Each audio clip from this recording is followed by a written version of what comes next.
모과 교과 진행을 맡게 된 유성교회 차영진, 박현주, 박광희. 김평고입니다. 안녕하세요. 오늘 제목은 모든 민족과 바벨입니다. 우리가 공부를 하기 전에 어떻게 TMI 활동을 하고 있는지 들어보는 시간을 가져보도록 하겠습니다. 유성교회가 진행하고 있는 TMI에 대해서 소개를 해드리도록 하겠습니다. 코로나 시대에 가장 중요한 선물이 있다면 뭐가 있을까요? 마스크겠죠. 예, 저희가 마스크, 삼육두유, 라면, 김 이런 것들을 모아가지고 마음 나눔 박스라는 선물을 만들어서 배포를 하고 있습니다. 한 번에 몇 개 정도를 배포하시나요? 교회 근접해 있는 가구 수가 150가구 정도 돼서요. 150가구의 전 교인이 합심해서 선물을 배포하고 있습니다. 반응은 어떻습니까? 반응 아주 좋습니다. 목사님을 보면 인사도 하고요. 어떤 분은 편지도 적어서 건네주기도 하고요. 또 어떤 분들은 헌금도 드린다고 합니다. 그래요? 헌금까지 낸다고요? 네. 너무나 듣기 좋은 그런 TMI 활동을 하고 계시네요. 그러면 이번에는 박현주 집사님 어떤 TMI 활동을 하고 계시죠? 네, 저는 타 지역교회에서는 쉽게 진행해 볼 수 없는 유성교회의 변호사 집사님의 생활 법률 상담에 참여하고 있습니다. 혹시 장소와 시간은 언제인가요? 네, 안식일 저녁 시간에 유성교회에서 상담이 이루어지고 있습니다. 모든 상담이 가능합니까? 당연합니다. 민사, 가사, 형사, 행정 등의 다양한 분야의 법률 자문이 이루어지고 있습니다. 너무나 좋은 그 활동을 하고 계신데요. 혹시 대상은 누굽니까? 누구나 가능한 거죠? 잘생겨야 한다거나 또는 상담비를 준비해 와야 하는 그런 조건은 전혀 없이 어느 누구에게나 열려 있습니다. 감사합니다. 그럼 저도 가능한 거죠? 당연합니다. 네, 감사합니다. 이번에는 우리 박광희 청년은 어떤 TMI 활동을 하고 있는지요? 저는 매주 화요일 교회에서 인근 주민들에게 빵을 나눠주는 활동에 참여하고 있습니다. 그래요? 그러면 빵을 어떻게 직접 만드나요? 아니면 사오나요? 교회에 빵을 만들 수 있는 좋은 환경이 마련돼 있어서요. 교회에서 직접 빵을 만들어서 나눠주고 있습니다. 어떻게 나눠주는데요? 교회 앞에 데스크를 설치해서요. 네. 네, 빵을 나눠주고 있습니다. 반응은 어때요? 반응은 또 너무 좋죠. 저희가 교회 앞에 데스크를 설치하기 전에 사람들이 기다리시기도 하고요. 빵이 너무 맛있어서 사람들이 단골이 돼서 매주 찾아오시기도 합니다. 너무나 좋은 TMI 활동들을 하고 계시는구만요. 그러면 우리 김평구 집사님 유성교회에서 소그룹을 관리하고 있는 것 같은데요. 네. 소그룹 현황은 어떤가요? 현재 저희 소그룹이 19개의 소그룹을 운영을 하고 있어요. 지난주까지. 그리고 이번 주에 소그룹 1개가 더 생겼어요. 그래서 그러면 20개. 그래요? 그럼 네. 몇 명이나 참석하고 있죠? 100여 명이 지금 참여하고 있습니다. 네. 그러면 중요한 것이 구도자일 텐데요. 구도자 네. 확보는 되어 있나요? 구도자가 현재 17명 구도자가 있습니다. 그러면 혹시 상반기 네. 결과도 있을까요? 말씀 잘해 주셨어요. 다음 주에 교회에서 침례식이 있거든요. 그때 13분이 침례를 받습니다. 너무 좋습니다. 우리 유성교회 TMI 활동을 조금 다른 각도에서 설명을 해보았습니다. 왜냐하면 자랑함이 아니고요. 영상을 시청하고 계시는 충청 앞에 계신 모든 교회가 교회마다 형편이 다를 수 있지 않습니까? 그래서 형편에 맞는 TMI 활동을 잘 만드셔서 정말로 열심히 TMI 활동을 함으로 말미암아서 우리 하나님께 아주 충성된 그런 종으로서의 역할을 모든 교회가 잘 감당하게 되기를 바라면서 TMI 활동에 대한 이야기는 여기서 넘어가도록 하겠습니다. 감사합니다. 교과 들어가 보겠습니다. 모든 민족과 바벨인데요. 먼저 오늘 연구 범위는 창세기 9장 18절에서 11장 9절에 있는 말씀 가지고 공부해 보도록 하겠습니다. 기억절 우리 박현주 집사님 한번 읽어주시기 바랍니다. 그러므로 그 이름을 바벨이라 하니 이는 여호와께서 거기서 온 땅의 언어를 혼잡하게 하셨음이니라. 여호와께서 거기서 그들을 온 지면에 흩으셨더라. 창세기 11장 9절 말씀. 네, 이제 바벨에 관한 이야기인데요. 바벨에 관한 이야기는 우리 성도님들 여러 번 들어서 아주 잘 아는 내용인데요. 뒷부분에 나오면 좀 더 자세히 한번 들여다보는 시간을 가져보도록 하겠습니다. 감사합니다. 자, 일요일로 한번 넘어가서요. 제목은 함에게 내려진 저주네요. 창세기 9장 18절에서 27절에 있는 말씀 우리 김평구 집사님 간단하게 요약 정리 좀 해주시죠. 창세기 9장에 있는 그 내용은요. 노아가 방주에서 나오면서 이제 시작되는 이야기고요. 노아가 이제 농사를 짓기 시작한다고 창세기 9장 20절에 이야기를 하고 있습니다. 그 농사를 할 때 포도나무도 심었겠죠. 그래서 포도주를 마신 다음에 취한 것 같아요. 그래서 그 장막에서 벌거벗었습니다. 그 다음 그 세 아들의 반응에 대한 이야기가 이 창세기 9장에 있는 그런 이야기 되겠습니다. 네, 노아의 세 아들 그러면 셈과 함과 야벳이지 않습니까? 네. 그러면 그 세 아들의 반응이 달랐나요? 달랐습니다. 어땠습니까? 함이 먼저 아버지의 벌거벗은 하체를 보았어요. 근데 우리 통상적으로 그러면은 덮어주잖아요. 근데 그렇지를 않고 밖에 나가서 형제들한테 이야기를 했습니다. 그 다음에 셈과 야벳이 뒷걸음질 쳐서 들어가서 그 아버지의 하체를 보지 않고 덮어줬죠. 그 여기 성경에 보면 노아가 그 이야기를 듣고 여기 25절에 이렇게 돼 있네요. 이에 이르되 가나안은 저주를 받아라고 돼 있는데 가나안은 함의 아들인 것으로 우리가 알고 있죠. 그러면 함의 그 행동을 보면서 왜 이것이 저주를 받아야 하는 일인가를 한번 생각해 봐야 될 것 같은데요. 누구나 사람에게는 허물이 있잖아요. 근데 그 허물을 덮어주는 것이 하나님의 뜻인데 이 함은 그렇게 하지를 못한 것 같습니다. 자, 그러면 함의 행동이 저주를 받았다라고 하는 것에 대한 좀 다른 각도에서 우리 박현주 집사님 한번 설명해 주시겠습니까? 네, 10계명 중에 5번째 계명인 내 부모를 공경하라는 말씀의 측면으로 생각해 볼 수 있습니다. 자식을 낳아준 눈에 보이는 육신의 부모도 공경하지 않는 자가 어찌 눈에 보이지도 않는 하나님 아버지를 공경할 수 있단 말입니까? 하는 반문을 해보겠습니다. 네, 그러면 우리 반대로 셈과 야벳은요, 그 행동으로 말미암아 노아로부터 칭찬을 받았다, 아니면 축복을 받았다라고 이렇게 기록되어 있는데요. 그렇다면 그것을 어떻게 우리가 좀 더 자세하게 설명을 할 수 있을까요? 칭찬받고 축복받은 그 과정을 한번 설명해 주시죠. 네, 셈과 야벳은 덮어줌으로써 칭찬을 받았는데요.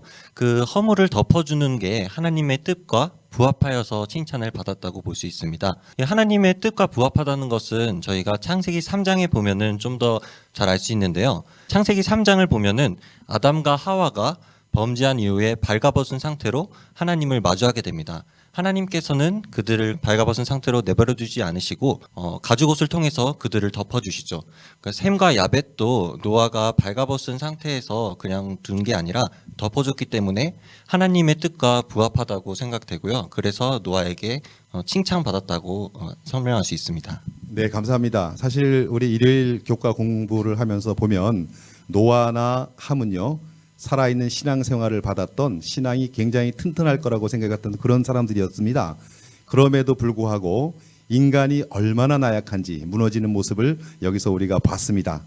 어쨌든 우리가 이렇게 넘어질 때 언제나 일으켜주시는 하나님 손을 꼭 잡는 그런 우리 모든 성도님들 되시기를 간절히 바랍니다. 감사합니다.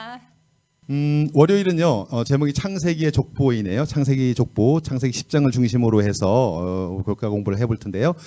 간략하게 한번 설명을 해 주시기 바랍니다. 네, 창세기 족보를 알아보기 위해서는 우선 아담을 들여다봐야 합니다. 아담의 아들 가인과 아벨 중에 아벨이 죽은 후에 태어난 아들이 있습니다. 그 인물이 누군지 아시나요?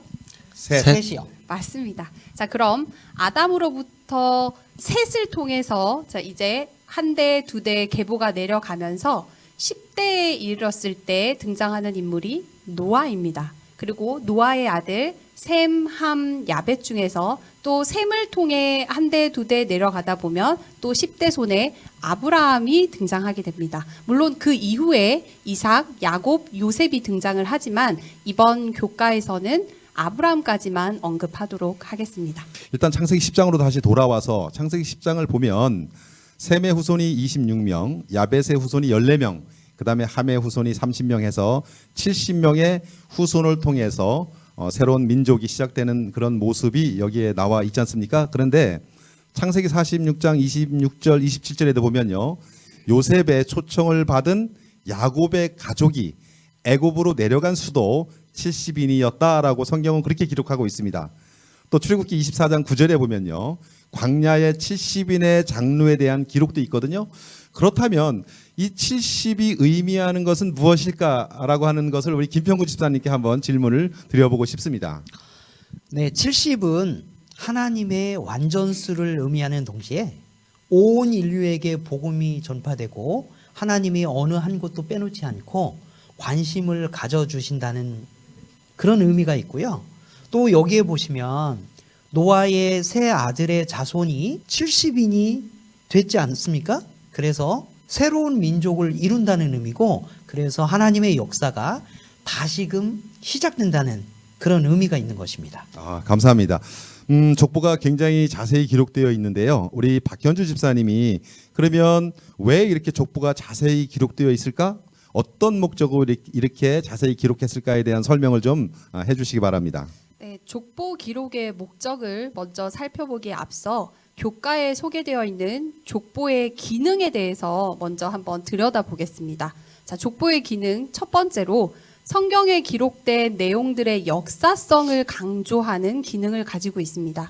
두 번째로는 성경에 기록된 수명의 사람들은 분명히 존재했다라는 실제적 인물이라는 실존성 또한 가지고 있습니다.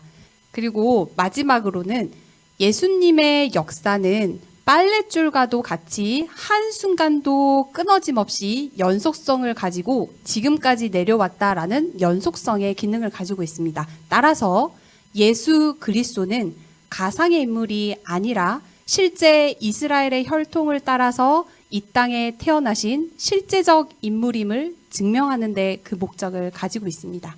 박현주 집사님의 설명을 들으면서 저는 실존성, 실제 계셨던 분이라고 하는 것에 굉장히 공감이 가는데요. 왜냐하면 우리가 창세기를 공부하다 보면 6,000년, 5,000년 전의 일을 우리가 지금 들여다보고 있지 않습니까? 그런데 어떻게 이때에 살았던 분들이 실제 계셨는지를 아는 방법이 무엇일까를 고민하게 되는 거잖아요. 그러면 제가 박현주 집사님께 질문을 하나 해보겠습니다. 박현주 집사님 아버님이 실제 실존하시는 분이신가요? 맞습니다. 그러면 할아버지는요? 맞습니다. 그러면 증조 할아버지를 보신 적이 있나요? 뵌 적은 없습니다. 그러나 실존하시는 분이라고 믿는가요? 믿습니다. 고조 할아버지도 마찬가지겠죠. 마찬가지. 이와 마찬가지로 우리가 누가복음 3장 23절 38절을 보면 예수님의 족보가 나와 있지 않습니까? 예수의 아비는 요셉이고 쭉 올라가다 보면 아담과 하와까지 이르러 올라갑니다. 그리고 나서 마지막에 하나님께서 아담과 하와를 창조하셨다라고 하는 그 역사의 기록을 보면서 지금까지 우리가 공부하고 있는 모든 분들이 실제 계셨던 분이고 또 예수님도 또한 이 땅에 실제로 내려오셨고 어쨌든 역사를 통해서 살아계신 모든 분들을 우리가 살았던 분들을 공부하게 된 것으로 인해서 너무나 감사하고 하나님의 역사성, 실존성, 연속성에 대한 신뢰를 100% 이 시간 다시 한번 갖게 됩니다. 교과서에 보면요. 아담이 노아의 아버지 라멕이 56세일 때 죽었으므로 노아는 분명히 아담에 관한 이야기를 들었을 것이고 노아는 그 이야기를 홍수 전과 후에 살았던 그의 후손들에게 전했을 것이다 라고 하는 말씀이 교과서에 있거든요. 이 얘기는 뭐냐? 노아의 아비 라멕 때 56세 때까지 아담이 살아 있었다라고 하는 것입니다. 그 얘기는 뭐냐면 노아는 아비 라멕으로부터 살아 계셨던 아담에 대한 이야기를 살아있는 신앙에 대해서 많이 들었던 그런 사람이었죠. 또한 아담의 자손들이었던 셈과 함과 야벳도 아시겠지만 노아 방주 속에 우리가 뭐 한 달을 30일 기준으로 봤을 때 377일 동안 방주 속에서 같이 있었지 않습니까? 얼마나 많은 이야기들을 조상들에 대한 이야기, 하나님에 대한 이야기를 얼마나 많이 들었겠습니까? 그런데요. 제가 깜짝 놀란 것은 일요일 소재를 공부했을 때 그럼에도 불구하고 노아도 또 함도 무너지는 모습을 보았을 때 우리가 어떻게 이 시대를 살아가면서 신앙생활을 해야 될지를 다시 한번 느끼게 됐습니다. 그러므로 매일매일의 삶, 하나님과 동행하는 그러한 멋진 삶이 됨으로 말미암아서 넘어지지 않고 정말로 하늘만 바라보면서 향해 나아가는 멋진 신앙인이 되기를 간절히 이 시간 바랍니다. 아멘. 감사합니다. 우리 화요일 소재 한번 들어가 볼까요? 하나의 언어인데요. 여기에 보면 창세기 11장 1절에서 4절에 있는 말씀입니다. 우리 박광희 청년이 어떤 내용인지 요약 설명해 주시기 바랍니다. 네, 창세기 11장 1절에서 4절의 내용은 사람들이 연합하여서 신할 평지에 탑을 쌓으려는 계획을 하는 내용입니다. 소위 저희가 잘 알고 있는 바벨탑 사건입니다. 왜 바벨탑이 하나님의 뜻에 반한 것이었는지에 대해서 한번 설명을 해 주시겠습니까? 네, 여러 가지로 설명할 수 있겠지만 저는 재료를 보면서 설명하도록 하겠습니다. 창세기 11장 3절에 보면은 역청으로 진흙을 대신하고 라는 말이 있습니다. 장로님 혹시 역청하면은 생각나는 성경절이나 사건 있으신가요? 창세기 6장 14절에 너를 위하여 방주를 만들되 그 안에 칸들을 막고 역청을 그 안팎으로 칠하라. 아마 비가 새, 물이 새 들어오는 것을 막기 위해서 썼던 것이 역청이다라고 기록하고 있습니다. 네, 장로님 말씀처럼 노아가 홍수를 대비해서 방주를 만들 때 역청을 사용하였습니다. 이 사람들도 탑을 지을 때 진흙으로 지을 수 있었지만 역청을 사용하였는데요.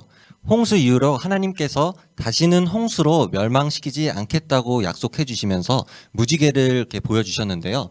탑을 쌓는 사람들도 무지개를 봤을 텐데 그럼에도 그들은 홍수를 대비해서 역청을 사용하였기 때문에 하나님의 뜻에 반하여 바벨탑을 지은 거라고 볼 수 있습니다. 네, 감사합니다. 그러면 바벨탑이 하나님의 뜻에 반하는 것이었다라고 하는 것을 우리 다른 각도에서 박현주 집사님이 한번 다시 설명을 좀 해주시기 바랍니다. 성경 말씀 창세기 11장 4절에는 그 탑 꼭대기를 하늘에 닿게 하여 우리 이름을 내고, 여기서 우리 이름을 내고라는 대목에 우리는 주목할 필요가 있습니다. 교과에 제시되었듯이 그들의 의도는 창조주 하나님의 자리를 차지하려는 것이었다라는 것을 우리는 이 말씀을 통해서 알 수 있습니다. 즉, 이것은 인간의 교만이라고 정리해 볼 수 있습니다. 지금 방금 말씀하셨듯이 교과서에 하나님의 자리를 차지하려는 것이었다라는 기록이 있지 않습니까? 그러면 이와 같은 일을 또 성경 역사 어느 곳에서 또 비슷한 역사를 찾아볼 수 있을까요? 네, 또 다른 성경 말씀 계시록 12장 7절에는 하늘에 전쟁이 있으니 미가엘과 그의 사자들이 용으로 더불어 싸울세 용과 그의 사자들로 싸우나. 이 말씀은 바로 하나님과 동등해지려는 사단의 이야기입니다. 이것 또한 바벨론의 정신과 같은 맥락이라고 볼 수 있습니다. 네, 지금 박현주 집사님이 계시록을 통해서 설명해 주셨는데요. 그러면 우리 박광희 청년이 또 계시록 말고 다른 성경을 통해서 다시 한번 하나님의 자리를 차지하려고 했던 인간에 대한 이야기를 한번 설명해 주시겠습니까? 네, 다니엘 3장 12절에도 이와 비슷한 이야기가 있는데요. 제가 한번 읽어보도록 하겠습니다. 이제 몇 유다 사람 사드락과 메삭과 아벳느고는 왕이 세워 바벨론 지방을 다스리게 하신 자이거늘 왕이여 이 사람들이 왕을 높이지 아니하며. 네, 다니엘서 3장은 저희가 잘 알듯이 바벨론 왕 느부갓네살 왕이 평지에 금신상을 세운 이야기가 되어 있는데요.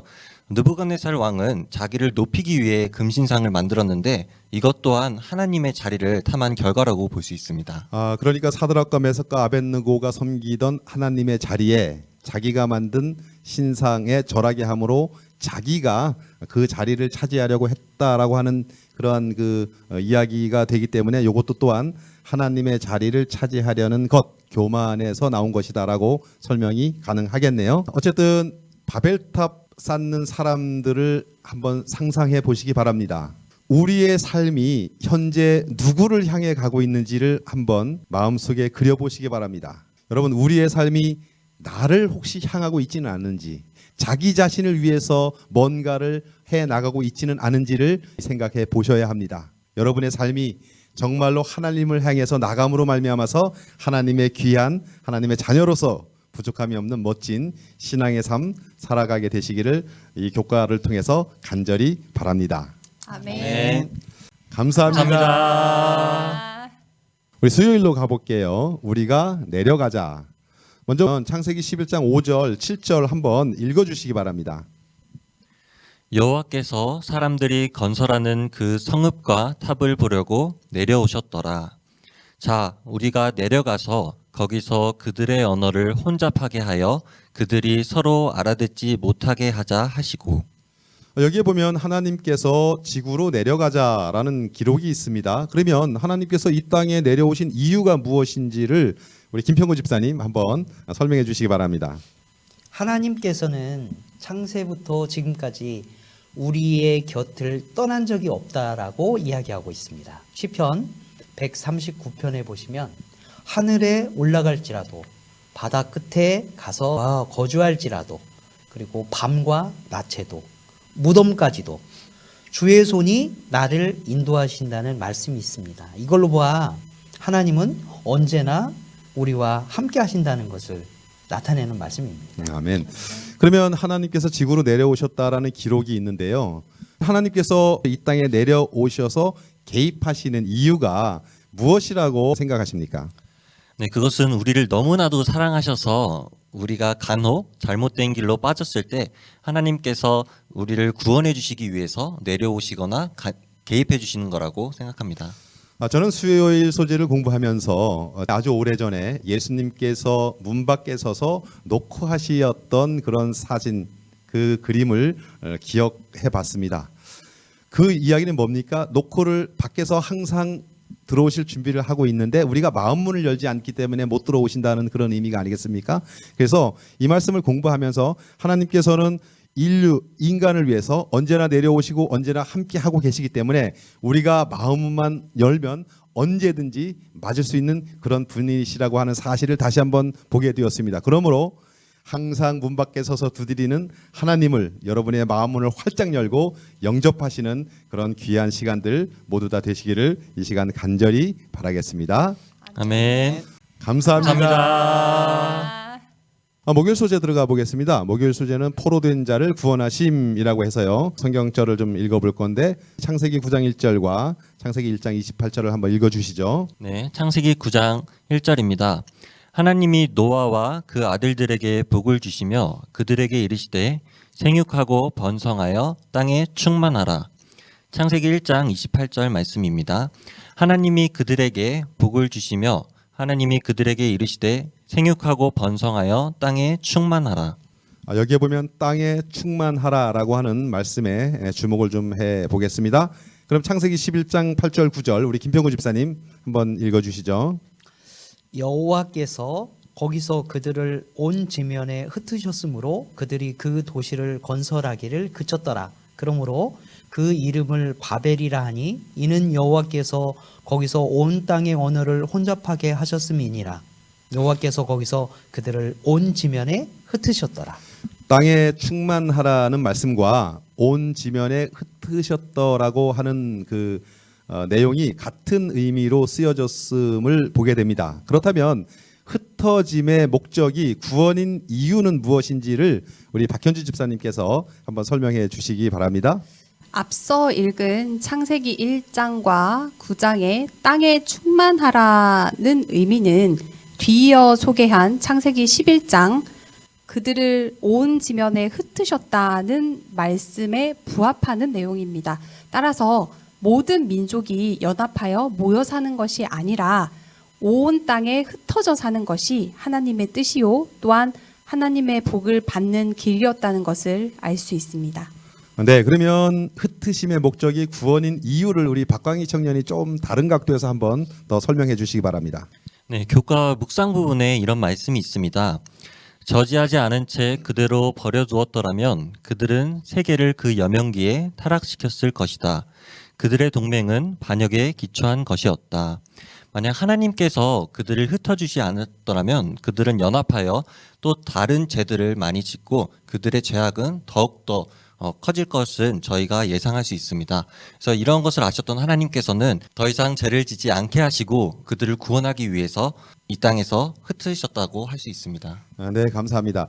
그러면 우리 결론은 김평구 집사님께서 우리 교과 토요일 맨 앞쪽에 보면 결론 부분이 우리 목요일 내용과 너무나 부합하기 때문에 그 결론을 읽는 것으로 결론을 내도록 하겠습니다. 다시는 물로 세상을 멸망하지 않으시겠다는 하나님의 약속을 잊은 사람들은 자신들이 하나님의 자리에 오르고자 하는 악한 목적을 가지고 서로 연합했습니다. 하지만 인류를 사랑하신 하나님께서는 친히 이 땅에 내려오셔서 그들을 흩으심으로 악한 계획을 멈추게 하고 다시 한번 구원의 기회를 허락하셨습니다. 어쨌든 여기 결론 부분을 보면요, 악한 계획을 멈추게 하는 것이 흩으심의 목적이었기 때문에 우리가 지금까지 설명하고 또 이해한 것이 확실한 것 같습니다. 어쨌든 항상 우리 인류를 구원하기 위해서 이 땅에 오셔서 우리를 위하여 수고하고 계시는 하나님께 늘 감사하는 삶을 살게 되시기를 간절히 바랍니다. 아멘. 감사합니다. 감사합니다. 자, 이제 마치면서 저희가 처음에 그 토요일에 보면 학습 목표가 있거든요. 거기에 깨닫기, 느끼기, 행하기가 있는데요. 하나하나 보면서 좀 설명을 좀 하겠습니다. 깨닫기, 우리 박현주 집사님 한번 읽어주시죠. 하나님보다 자신을 더 높이고자 하는 사람의 계획은 결국 다 무너지게 되어 있음을 깨닫는다. 그렇죠? 다 무너졌죠? 어서 우리가 봤죠 오늘? 어디 네. 무슨 사건이요? 바벨 사건. 예, 자신을 높이고자 하는 사람은 결국에는 다 무너지더라는 것을 확실히 보았습니다. 자, 느끼기 우리 박광희 청년 한번 읽어주시죠. 인간의 반역에도 불구하고 그들의 구원을 위해 직접 이 땅에 내려오신 하나님의 사랑에 감사한다. 네, 여기 수일 소재 보면은 하나님께서 우리가 내려가자. 뭐 하기 위해서? 구원하기 위해서. 구원하기 위해서 이 땅에 내려오신 하나님께 감사하는 시간이 되시기를 바랍니다. 행하기 볼게요. 우리 김평구 집사님. 모든 계획에 앞서 하나님의 뜻을 구하며 그 뜻에 따라 살아가는 것이 참된 행복임을 경험한다. 아, 하나님의 뜻을 구하고 중요하죠. 그다음에 더 중요한 거, 똑같이 중요한 거, 그 뜻에 따라 살아가는 것. 여러분, 우리가 교과 공부 시작하기 앞에 서두에서 뭐에 대한 이야기를 나눴습니까? TMI 활동. 그 중에 하나가 TMI 활동일 것입니다. 각 개교회에서 TMI 활동 모두 참여하셔서 하나님의 뜻인 그 행하기에 동참함으로 말미암아서 하나님의 귀한 자녀 되시기를 간절히 바랍니다. 어쨌든 오늘 교과를 통해서 자신의 힘으로 할 수 있는 것은 아무것도 없다라고 하는 사실을 다시 한번 깨닫게 되는 교과 공부였습니다. 그러므로 우리 이 이후로의 삶이 하나님의 힘으로 살아감으로 말미암아서 실패하지 않고 넘어지지 않고 언제나 당당하게 하늘을 바라보면서 나아가는 그러한 귀한 성도님 되시기를 바라면서 오늘 교과를 마치도록 하겠습니다. 감사합니다. 감사합니다.